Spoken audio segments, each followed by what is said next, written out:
اعوذ باللہ من الشیطان الرجیم، بسم اللہ الرحمن الرحیم۔ السلام علیکم اسٹوڈنٹس، کیسے ہیں آپ؟ اسٹوڈنٹس، ہم نے ارکان اسلام جو ہیں وہ ہم نے پہلے پڑھے تھے، اور اس میں ٹاپک آ جاتے ہیں کلمہ ہے، نماز ہے، روزہ ہے، زکوٰۃ ہے اور حج ہے۔ اور آج ہم لوگ جو ہیں حج کی تعریف اور مناسک حج کی حکمتیں پڑھیں گے، ٹھیک ہے؟ سب سے پہلے تو میں آپ کو حج کے بارے میں بتا دیتی ہوں کہ حج کے لغوی معنی کیا ہیں۔ حج کے لغوی معنی ہے زیارت کا ارادہ کرنا، مطلب کہ شریعت کی زبان میں حج کی عبادت کو حج اس لیے کہا جاتا ہے کہ اس میں انسان جو ہے کعبے کی زیارت کا ارادہ رکھتا ہے۔ حج جو ہے ہر بالغ اور صاحب استطاعت مسلمان پر زندگی میں ایک بار فرض کیا گیا ہے۔ جو شخص حج کی استطاعت رکھنے کے باوجود حج نہیں کرتا، وہ اپنے مسلمان ہونے کو جھٹلاتا ہے، ٹھیک ہے؟ اسی طرح حدیث مبارکہ ہے کہ جس شخص کو کسی بیماری یا واقعی ضرورت یا ظالم حکمران نے روک نہ رکھا ہو اور اس کے باوجود وہ حج نہ کرے، تو چاہے وہ یہودی مرے چاہے نصرانی، ٹھیک ہے؟ حج جو ہے ہم حساب استطاعت جو ہے ہم استطاعت رکھتے ہیں حج کرنے کی، تو ہمیں ضرور حج کرنا چاہیے، ہم پر فرض ہو جاتا ہے اگر استطاعت رکھتے ہیں تو۔ اچھا، ادائیگی حج کا سب سے بڑا فائدہ یہ ہوتا ہے کہ گناہوں کی بخشش ہو جاتی ہے حج کرنے سے۔ نبی کریم صلی اللہ علیہ وسلم نے فرمایا کہ جو کوئی اللہ تعالیٰ کے حکم کی تعمیل میں حج کرتا ہے اور دوران حج وہ اس کو فجور سے باز رہتا ہے، مطلب کہ وہ گناہوں سے اس طرح پاک ہو کر لوٹتا ہے کہ گویا وہ ابھی اپنی ماں کے پیٹ سے پیدا ہوا ہو۔ اپنے گناہ گار بندوں کو دنیا ہی میں پاک صاف کر دینے کا یہ انتظام جو ہے، جہاں اللہ تعالیٰ کے کرم کی دلیل ہے، وہیں اس سے فائدہ نہ اٹھانا حد درجے کی ناشکری اور بدبختی ہے۔ ہمیں اس سے فائدہ اٹھانا چاہیے نا کہ حج کر کے ہم پاک ہو جاتے ہیں، گناہ گار ہوتے ہیں، تو اللہ تعالیٰ کے یہ کرم کی ہم پر رحمت ہے خاص کر، ہم گناہوں سے اس طرح پاک ہو جاتے ہیں جیسے ماں کے پیٹ سے بھی پیدا ہوئے ہوں، ٹھیک ہے؟ حج جو ہے حج جیسی عبادت جو ہے باقی تمام عبادات کی روح شامل ہے۔ حج کے لیے روانگی سے واپسی تک جو ہے دوران سفر نماز کے ذریعے قرب خداوندی میسر آتا ہے۔ حج کے لیے مال خرچ کرنا زکوٰۃ سے مشابہت رکھتا ہے، اور نبی کریم ام المومنین حضرت عائشہ صدیقہ رضی اللہ تعالیٰ عنہ سے روایت ہے کہ رسول اکرم صلی اللہ علیہ وسلم نے فرمایا، سب سے افضل جہاد جو ہے وہ حج مقبول ہے۔ آپ صلی اللہ علیہ وسلم کے اس ارشاد گرامی کو پیش رکھتے ہوئے حضرت عمر رضی اللہ تعالیٰ عنہ فرمایا کرتے تھے کہ حج کا سامان تیار رکھو، یہ بھی ایک جہاد ہے، ٹھیک ہے؟ حج جو ہے یہ بھی ایک جہاد ہے، حج کرنا بھی۔ تو اب ہم مناسک حج کی حکمتوں کی طرف آ جاتے ہیں کہ پہلے تو میں نے آپ کو حج کے معنی اور حج کے فائدہ بتایا کہ حج کرنے سے ہم لوگ گناہوں سے پاک ہو جاتے ہیں۔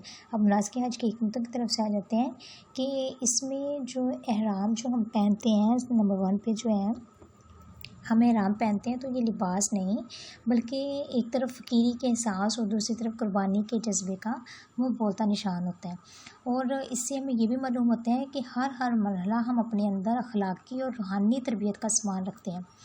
جب یہ شخص جو ہے وہ اپنے عزیز و اقارب کو چھوڑ کر دنیاوی دلچسپیوں سے منہ موڑ کر 2 انسیلی چادریں اوڑھ کر جب لبیک اللہم لبیک کی صدائیں بلند کرتے ہوئے بیت اللہ شریف میں حاضر ہوتا ہے، تو اس کا یہ سفر جو ہوتا ہے ایک طرح سے سفر آخرت کا نمونہ بن جاتا ہے، ٹھیک ہے؟ تو اس طرح دینی ماحول جو ہے وہ پاکیزہ فضا میں جب وہ مناسک حج ادا کرتا ہے تو اس کی حالت ہی عجیب ہو جاتی ہے، ٹھیک ہے؟ احرام کا جو یہ لباس ہے ایک عظیم حقیقت کا اعلان کر رہا ہوتا ہے کہ دنیا کی مختلف قوموں کے افراد جب اپنا علاقائی لباس اتار کر ایک قسم کے کپڑے پہن لیتے ہیں تو ایک ہی نعرہ جو ہے وہ سب کی زبان سے بلند ہو رہا ہے، تو اسلامی قومیت جو ہے واضح طور پر نظر آنے لگ جاتی ہے، اور اندھے بھی دیکھ لیتے ہیں کہ اسلام کا رشتہ جو ہے سارے دنیاوی رشتوں سے زیادہ مضبوط اور در حقیقت جو ہے انسانوں کو حقیقی طور پر جوڑنے والا واحد رشتہ ہوتا ہے۔ جب چاروں طرف سے لبیک کی صدائیں جو ہیں وہ بلند ہو رہی ہوتی ہیں تو ایسا معلوم ہوتا ہے کہ حضرت ابراہیم علیہ السلام نے حج کی طرف بلانے کی جو اذان اور پکار دی تھی، یہ واضح اسی کا جواب ہے۔ حضرت ابراہیم علیہ السلام کی پکار جو ہے وہ چند رسموں کو پورا کرنے کے لیے نہیں تھی، بلکہ اپنے آپ کو ایمان کی روح اور حقیقت اسلام میں ڈال لینے کی پکار تھی۔ جب اسے حضور کریم صلی اللہ علیہ وسلم کے مبارک خطبے کی بے مثال ہدایت جب یاد آتی ہیں تو اسے یہ حکم بھی یاد آتا ہے کہ میرے بعد جو ہے گمراہی سے بچنے کے لیے قرآن اور حدیث کو مضبوطی سے تھامے رہنا، کیونکہ نبی کریم صلی اللہ علیہ وسلم نے اپنے آخری خطبے میں فرمایا تھا نا کہ گمراہی سے بچنے کے لیے قرآن اور حدیث کو مضبوطی سے تھامے رکھنا۔ قربانی کرتے وقت جب حضرت ابراہیم علیہ السلام کی بے مثال جو ہیں، بے نظیر جو ہیں قربانیاں یاد آتی ہیں، وہ سوچتا ہے کہ یہ جملہ جو ہے قربانیوں کے مقابلے میں نفس کی چھوٹی موٹی خواہشات کی قربانی کی حقیقت ہی کیا ہے۔ میرا تو مرنا جینا بھی اللہ تعالیٰ کے لیے ہی ہونا چاہیے نا۔ ایسے میں اس کے لبوں پر یہ کلمات جاری ہوتے ہیں کہ میری نماز اور میری قربانی اور میرا جینا اور مرنا اللہ ہی کے لیے ہے، جو پالنے والا ہے سارے جہان کا، کوئی نہیں اس کا شریک، اور یہی مجھ کو حکم ہوا اور میں سب سے پہلے فرما بردار ہوں۔ ٹھیک ہے، اور جب اس کی کعبے پر نظر پڑتی ہے تو اس کا تاریخی پس منظر جو ہوتا ہے، وہ جو جذبہ ہوتا ہے جو اس کی تعمیر میں شامل ہوتا ہے، نظروں کے سامنے گم ہو جاتا ہے۔ انسانوں کو یاد آتا ہے کہ اس کی امت کا ایک فرد ہو جس کے لیے حضرت ابراہیم علیہ السلام نے دعا کی تھی، جس کا نام انہوں نے امت مسلمہ رکھا تھا۔ حجر اسود پر جب وہ اپنے ہاتھ رکھتا ہے تو گویا وہ اپنے دل کی زبان سے یہ کہہ رہا ہوتا ہے کہ اللہ کے ہاتھ میں ہاتھ دے رہا ہوں، بندگی اور غلامی کا عہد تازہ کر رہا ہوں اور اقرار کر رہا ہوں کہ اس عہد سے کبھی نہ پھروں گا۔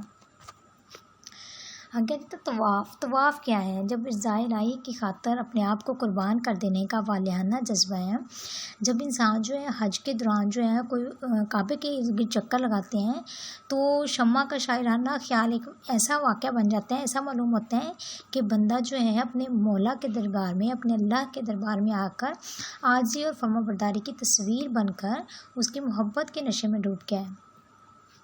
پھر اس کا یہ طواف میں جو کالے اور گورے پال عربی اور اجمی غرض کی ہر نسل کے، ہر زبان کے، ہر قوم کے لاکھوں لوگ ایک ہی لباس پہنے، ایک ہی جذبات لیے کعبے کے گرد گھوم رہے ہوتے ہیں۔ اسی کی یہ جو منظر ہوتا ہے، سارے لوگ جو ہیں ہر قوم کے، ہر ملک کے لوگ، ہر مذہب کے لوگ جو ہیں وہ وہاں آئے ہوتے ہیں، ایک ہی لباس مطلب احرام جو انہوں نے باندھا ہوتا ہے۔ تو یہ جو منظر ہوتا ہے وہ یقین دلاتا ہے کہ جس طرح اللہ ایک ہے، اسی طرح اس کے دین پر ایمان رکھنے والے بھی تمام ظاہری اختلافات کے باوجود ایک ہی ہیں، ان کا محور بھی ایک ہے، ان کی وفاداریاں اور جانساریاں ایک ہی ذات کے حق کے لیے۔ اور پھر جب آگے 6 پوائنٹ جو ہیں ہمارا کے حج کی کرتے ہیں، صفا مروہ۔ صفا مروہ کے درمیان کی جو صحیح ہے اس عزم کا اظہار کرتی ہے کہ حضرت حاجرہ جو ہیں، حضرت ابراہیم اور حضرت اسماعیل علیہ السلام کا راستہ ہی ہمارا راستہ ہوگا، اس راستے پر چلنے میں ہم اپنے قدم سست نہ ہونے دیں گے۔ مطلب کہ حضرت حاجرہ نے پانی کے لیے صفا اور مروہ کے گرد چکر لگائے تھے، تو ہمیں بھی حج کے دوران، عمرے کے دوران صفا مروہ پہ چکر لگانے پڑتے ہیں۔ ہمارے وہ چکر صفا مروہ کے گرد صحیح کرنے سے ہمارا جو ہے وہ حج جو ہے وہ مقبول ہوتا ہے۔ اسی طرح ہمیں حضرت ابراہیم اور حضرت اسماعیل علیہ السلام کا راستہ ہی ہمارا راستہ ہوگا۔ 7واں جاتا ہے کہ ذی الحج سے لے کر 10ویں ذی الحج تک سارے حاجیوں کا ایک ہی امام کی قیادت میں سفر اور قیام ایک منظم فوجی زندگی کا نقشہ پیش کرتے ہیں۔ اللہ کے جو لاکھوں بندوں کا یہ احرام جو ہے کفن پہنے جان باز سپاہیوں کا ایک عظیم لشکر نظر آتا ہے۔ یہ صورتحال جو ہے وہ ہمیں بتاتی ہے کہ امت مسلمہ کے تصور کے ساتھ جو ہے ہماری جو منظم اجتماعیت اور فوجی زندگی کا تصور بالکل لازم ہے۔ ٹھیک ہے، آگے آ جاتے ہیں کہ جمرات کے ستونوں پر کنکریاں مارنا جو ہے وہ شیطانی بہکاموں سے بیزاری اور نفرت کا اظہار بھی ہے۔ جب مقام بنا میں وہ اس عزم کے ساتھ اپنے ازلی دشمن شیطان کو کنکریاں مارتا ہے کہ اب اگر یہ میرے اور میرے اللہ کے درمیان حائل ہونے کی کوشش کرے گا تو اس سے پہچاننے میں غلطی نہیں کروں گا۔ جب وہ بیت اللہ کے سامنے پہنچتا ہے تو اس کی روح اس خیال سے وجد میں آ جاتی ہے کہ جس گھر کی زیارت کی تمنا تھی وہ آج نظر کے سامنے ہے۔ اللہ سے لو لگانے رکھنے کی یہ کیفیت جو ہے حاجی کے کام آتی ہے۔ طواف کے بعد وہ صفا مروہ کے درمیان جب وہ صحیح کرتے ہیں تو وہ زبان حال سے کہتے ہیں کہ اللہ تیرے قرب سے حاصل ہونے والی اس قوت ایمان کو میں تیرے دین کی سربلندی کے لیے وقف کر دوں گا اور عمر بھر حضرت محمد صلی اللہ علیہ وسلم کے نقش قدم پر چلنے کی کوشش کروں گا۔ دل کی یہی تمنا جو ہے دعا بن کر اس طرح لبوں تک آ جاتی ہے کہ اے اللہ، اے میرے اللہ، مجھے اپنے نبی کے طریقے پر کار بند رکھ اور اس پر عمل کرتے ہوئے مجھے اپنے پاس بلا لیں اور نفسانی لغزشوں سے مجھے محفوظ فرما دے۔ ٹھیک ہے، آگے آ جاتے ہیں نمبر 9 پہ۔ قربانی وہ ذبح عظیم ہے جسے اللہ تعالیٰ نے حضرت اسماعیل علیہ السلام کا فدیہ قرار دیا تھا۔ اس لیے اللہ کی راہ میں جانور قربان کرنا در حقیقت اپنے آپ کو قربان کرنے کا قائم مقام ہے۔ یہ اس بات کا خاموش اقرار ہے کہ ہماری جان جو ہے اللہ کی راہ میں قربان ہونے کے لیے تیار ہے، اور جب وہ اسے طلب کرے گا تو ہم فوراً پیش کریں گے۔ اب یہ مناسک حج کی جو حکمتیں ہیں جو ہم نے پڑھی ہیں، اس کو 9 پوائنٹس ہیں جو آپ نے اچھے سے ریڈ کرنے ہیں۔ اس میں جو ہے اللہ کی بندگی کا کون سا جذبہ ہے جو اس میں لہریں نہیں لا رہا، بڑا امپورٹنٹ پوائنٹ ہے، یہ بڑی امپورٹنٹ لائن ہے۔ خصوصاً جو ہے جذبہ جہاد جو بندگی کا سب سے اونچا مقام ہے، وہ ان سارے اعمال میں اس طرح سمایا ہوا ہے کہ پورا حج جو ہے وہ جہاد کی علامتی مشق معلوم ہونے لگتا ہے۔